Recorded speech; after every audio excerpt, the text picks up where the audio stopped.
Good morning बच्चों। जैसा कि आप लोग बोर्ड पर देख रहे हैं, अभ्यास प्रश्न मतलब प्रैक्टिस क्वेश्चन।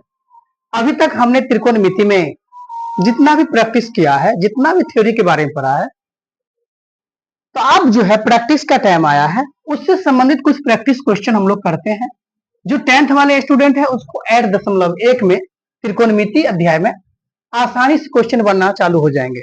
और 11th 12th का ये जर है, क्योंकि कहीं ना कहीं वो 11th में गए होंगे, 12th में गए होंगे, उनके लिए बेस्ट 10th रहा ही होगा। क्योंकि 10th के बाद मैं 11th का मैथ स्टार्ट करूंगा और उसके साथ साथ 12th का भी स्टार्ट करूंगा। फिलहाल अभी बेसिक है, इसलिए 11th 10th 11th 12th को हम एक साथ रखें। फिर मैं अलग अलग क्लास के लिए 11th के लिए अलग वीडियो लाऊंगा, क्लास 12th के लिए अलग वीडियो लाऊंगा, जब तक हम लोग अभ्यास प्रश्न को देखते हैं। तो डियर स्टूडेंट, आपके बीच क्वेश्चन दिया गया है कि सेक थीटा इक्वल टू 13/12 हो तो अन्य सभी त्रिकोणमिति है। अन्य का मतलब क्या हुआ? त्रिकोणमिति अनुपात 6 होता है। तो सभी का क्या करना है? अनुपात प्रकलित करना है, यानी मान ज्ञात करना है। तो प्यारे बच्चों, जो आपको वैल्यू दिया गया है वैसे यहाँ पर सिंपल देख लीजिए, सेक थीटा है यानी एंगल थीटा के अकॉर्डिंग है, लेकिन यहाँ पर कोई एबीसी ऐसा नहीं दिया गया। इसलिए अगर कहीं मान लो साइन ए के मान दिया रहता, अगर साइन बी साइन सी tan ए कोट बी, अगर ऐसा मान ज्ञात करना पड़ता तो उसके लिए हमें फिगर को ड्राइंग करना पड़ता। लेकिन यहाँ पर फिगर ड्राइंग करने की कोई जरूरत नहीं है, डायरेक्ट हम लोग क्या करेंगे, हल करेंगे। तो सबसे पहले एक ही चीज लिखेंगे, हल। आज जो चीज दिया है लिखेंगे दिया है। क्या दिया है? Sec theta. Sec theta equal to 13/12। और आप सभी लोग जानते हैं सेक थीटा बराबर क्या होता है? h/b। h/b। सेक थीटा बराबर h/b, क्योंकि कोस थीटा बराबर होता है b/h और कोस का उल्टा सेक थीटा होता है।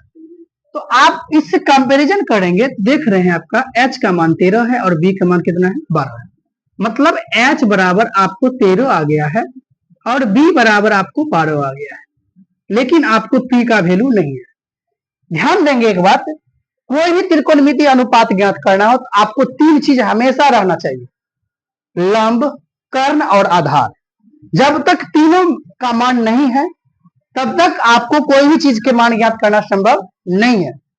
तो आपको बताया गया था ना, पाइथागोरस प्रमेय के द्वारा समकोण त्रिभुज के अज्ञात भुजाओं की लंबाई ज्ञात की जाती है और समकोण त्रिभुज की भुजा क्या होती है? लंब, कर्ण और आधार। तो यहाँ पर देख रहे हैं कर्ण दिया गया है, आधार दिया गया है, लेकिन लंब नहीं दिया गया है।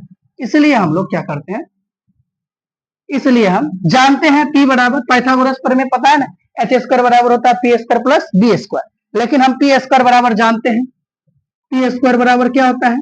H square minus B square. जब हम स्क्वायर हटा देंगे ये रूट अंडर हो जाएगा, रूट अंडर हो जाएगा। रूट अंडर क्या होगा? एच स्क्वायर और माइनस बी स्क्वायर। तो P इक्वल टू एच का वैल्यू आपके पास कितना आया है? 13 आया है, 13 का स्क्वायर, और बी का वैल्यू 12 आया है, 12 का स्क्वायर। तो अब यहाँ पर देखते हैं हम लोग, P equal to root under 13 का स्क्वायर 169 होता है और 12 का स्क्वायर 144 होता है। P equal to root under 169 में अगर 144 घटाएंगे तो कितना? 25 होगा, और 25 का वर्गमूल कितना होता है? 5 होता है। यानी P का वैल्यू आपका 5 आ गया। लेकिन अब आपको क्या ज्ञात करना है? अन्य सभी त्रिकोणमितीय अनुपात। तो अन्य सभी त्रिकोणमितीय अनुपात कौन कौन है?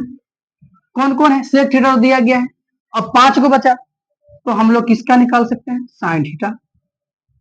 साइन थीटा बराबर p/h होता है।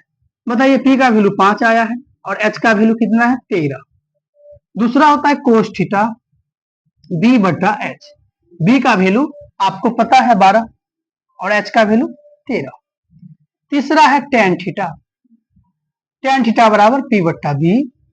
p का वैल्यू 5 और b का वैल्यू 12।